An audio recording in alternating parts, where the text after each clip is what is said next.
Nas noites silenciosas do interior do Brasil, sussurram-se histórias que gelam a espinha. Contos de assombrações contados ao redor da fogueira que muitos evitam pronunciar em voz alta. Fala-se de um cadáver amaldiçoado que nem a terra e nem o inferno aceitaram. De uma cabeça demoníaca que ri nas trevas, de um velho monstruoso que se alimenta de crianças e de uma cabra sobrenatural que devora os desobedientes. 4 histórias macabras do folclore brasileiro capazes de despertar nossos medos mais primitivos. Eu sou o Dionísio e depois de vocês pedirem bastante, trago novamente 4 lendas brasileiras, assustadoras. Se você caiu aqui de paraquedas, essa é a parte 2 do vídeo. Eu vou deixar um card aqui em cima com a parte 1. Confere lá também que ficou muito bacana. Já te peço, por favor, que deixe um like para me ajudar na divulgação do vídeo e se ainda não for inscrito, considere se inscrever. Eu tô sempre trazendo conteúdo misterioso por aqui.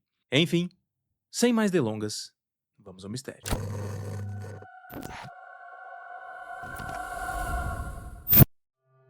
Diz a lenda que, muitos anos atrás, viveu um homem de coração perverso, capaz de atrocidades indescritíveis. Ao morrer, sua alma foi rejeitada tanto por Deus quanto pelo diabo. Nem mesmo o solo sagrado do cemitério quis. A terra recusou-lhe o repouso e seu corpo foi cuspido de volta à superfície, condenado à humilhação eterna. Assim, nasceu o corpo seco. Um cadáver ressequido, mirrado, com a pele colada aos ossos, condenado a perambular pelas noites escuras, assombrando os vivos. Sua aparência é descrita de forma aterradora, membros retorcidos, unhas longas como garras e olhos fundos e sem vida. Não se trata de um espírito, mas de um corpo profanado e maldito que caminha entre os vivos como um morto que se recusa a desaparecer. Dizem que a sua presença envenena o ar, que as árvores secam onde ele passa e que os cães uivam quando percebem a sua aproximação. Algumas versões afirmam que certa vez o corpo seco foi capturado por autoridades e trancado numa caverna, numa tentativa desesperada de impedir que sua maldição se espalhasse. Nos arredores de Ituiutaba, Minas Gerais, moradores antigos relatam que à noite, gritos são ouvidos ecoando da chamada Serra do Corpo Seco. Não é raro que quem passe por ali sinta calafrios, mesmo nos dias mais quentes. Acredita-se que o corpo rejeitado continue ali, aprisionado, esperando pela redenção que nunca vem. Segundo a crença popular, o corpo seco só poderá encontrar descanso se cruzar, por 7 vezes, o caminho de uma mulher chamada Maria. Somente assim a maldição se quebraria e a terra enfim o aceitaria de volta. Mas ninguém ousa ajudar. Quem se aproximaria de uma criatura amaldiçoada, movida apenas por rancor e desespero? Até que isso aconteça, ele segue condenado a vaguear pelos matos, espalhando terror por onde passa. Mas o terror do folclore não se limita ao que tem forma ou carne. Há assombrações que sequer possuem corpo, vagam como ecos de sofrimento, como lamentos que se recusam a morrer. Se o corpo seco representa o castigo em carne e osso, há entidades que personificam o tormento em sua forma mais etérea. Gritos soltos na escuridão. É nesse silêncio cortado por urros de dor que se manifesta uma das aparições mais perturbadoras do folclore brasileiro: o bradador. Pessoal, eu comecei a escutar uns barulhos estranhos aqui. Eu até comecei a gravar pra mostrar pra vocês.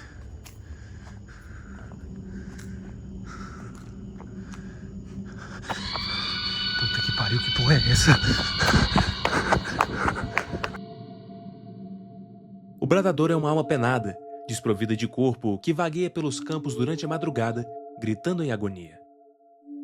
Em diversas regiões do sul e sudeste do Brasil, há relatos de pessoas que, ao cruzarem estradas rurais ou campos solitários depois da meia-noite, escutam gritos angustiantes, como se alguém estivesse sendo torturado no além. Os gritos surgem do nada, muitas vezes seguidos de um silêncio ainda mais sufocante, e ninguém jamais consegue identificar de onde vem. A lenda se divide. Alguns dizem que o bradador é a alma de alguém que morreu sem cumprir uma promessa e que foi enterrado sem perdão. Outros dizem que é um espírito errante, condenado a anunciar sua própria dor para que nunca seja esquecido.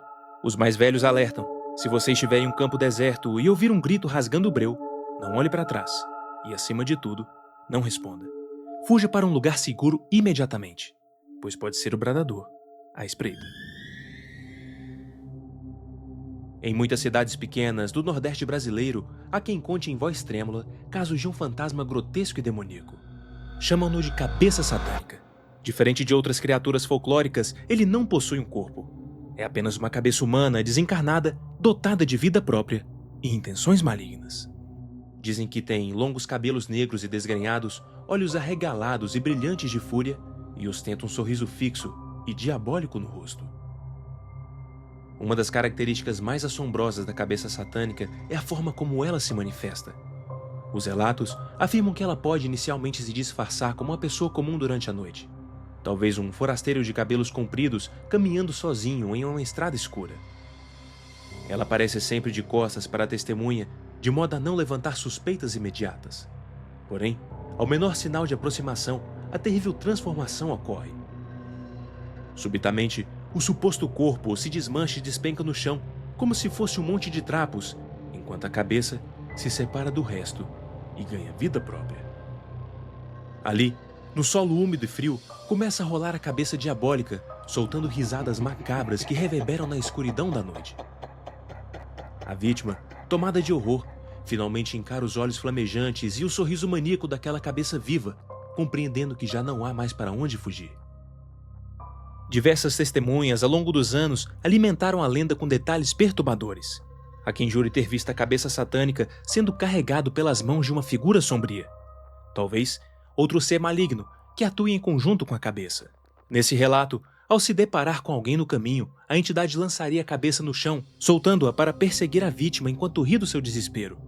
A tradição assegura que um simples contato com essa cabeça é suficiente para transmitir uma doença misteriosa e fatal, que faz a vítima definhar em poucos dias. O pânico que essa lenda inspira é tanto que, até hoje, muitos evitam até mesmo pronunciar o seu nome. Nos vilarejos esquecidos pelas luzes da cidade, moradores fazem o sinal da cruz só de ouvir menção à cabeça satânica. Dizem que falar dela abertamente pode atrair sua presença, como se o próprio nome tivesse poder de invocação. A cabeça satânica, sem motivo aparente e sem escolher vítimas por critério algum, gosta de espalhar o medo pelo simples prazer do ato. É a encarnação do mal imprevisível, um demônio sorridente que vaga pelas noites escuras do interior brasileiro.